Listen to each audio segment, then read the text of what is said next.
4 खरकट्या dishes. आई, आपण इकडे का जेवायला बसलो आहोत? झाडाखाली किडे आहेत इथे. चल ना तिकडे जाऊ सगळे. भार्गव 10 वर्षाचा होता. मोठ्यांच्या भानगडी समजण्याचे त्याचे वय नव्हते.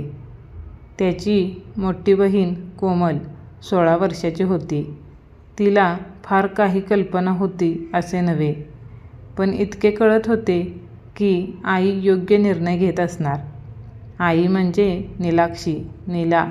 नीलाने भार्गवकडे किंचितच कडक नजरेने पाहिले व भार्गव गप्प बसून खाऊ लागला. अधिक कडक नजरेने भार्गवकडे बघणे किंवा त्याला काही कडकपणे बोलणे योग्य नाही हे नीलाला माहीत होतं.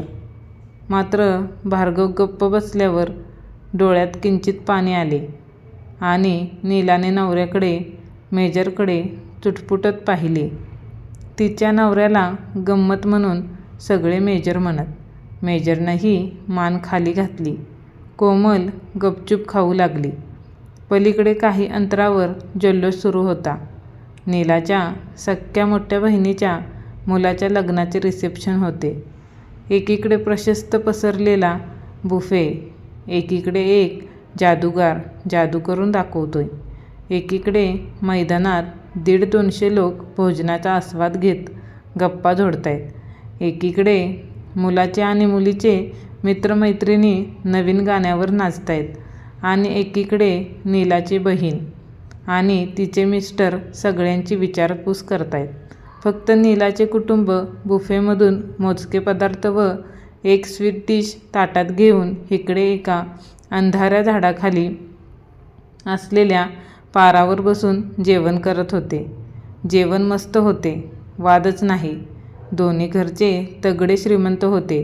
असे तर श्रीमंतीचा चवीचा आणि जेवणाचा आवडण्याचा काही संबंध नसतोच, पण तो अलीकडे लावला जातो. मात्र हे जेवण खरोखरच सुग्रास होते. मेनू ठरवताना तर नीला ताईबरोबर खूप ॲक्टिव्ह होती. नीलाला ते आठवले. ते आठवण्यासोबतच असेही वाटले की आपण इथे यायला तरी हवे होते की नको होते. आलोच नसतो तर वाईट दिसले असते ना. विचाराने नीलाने निदान रिसेप्शनला तरी येण्याचा निर्णय घेतला होता. मेजरचा जरा सौम्य विरोध होता, पण नीला म्हणाली होती की असे प्रसंग कुठे सारखे येतात. नाही गेलो हे डोळ्यावर येईल. भार्गव आणि कोमलला खूप एन्जॉय करायचे होते, पण पलीकडे चाललेल्या जल्लोषात भाग घ्यायचा तरी कसा हा प्रश्न कोमलला पडला होता.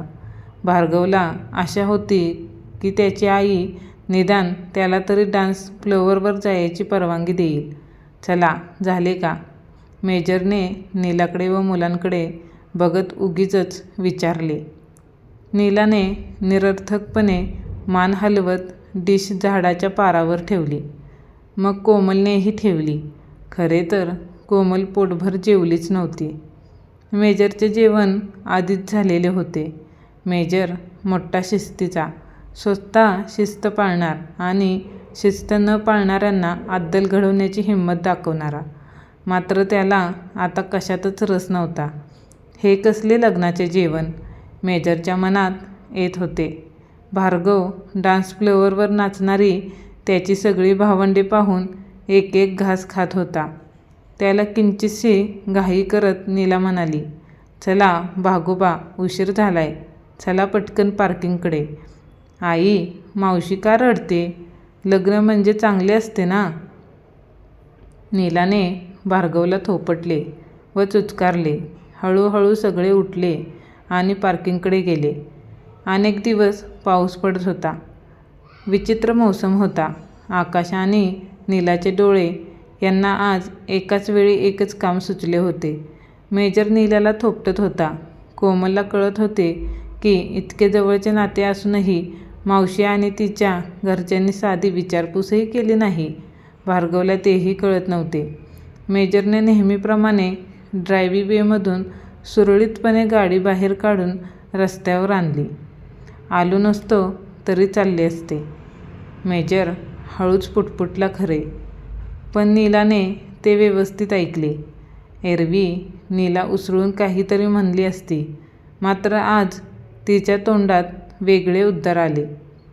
ताईची साईबाबांवर अपार श्रद्धा आहे ना, म्हणून आपण पत्रिका तिथे ठेवायला गेलो लग्नाची. ताईला लग्नाच्या गडबडीत वेळ होणारच नव्हता. आता एवढे केल्यावर निदान लग्नाला तरी जायलाच हवे ना. ते ठीक आहे, पण बघितलेही नाही आपल्यांकडे. जाऊ दे रे मेजर. परत येताना आपण सगळे अपघातात मेलो नसतो तर आज आपणच ताईसोबत आगत स्वागत करत असतो ना.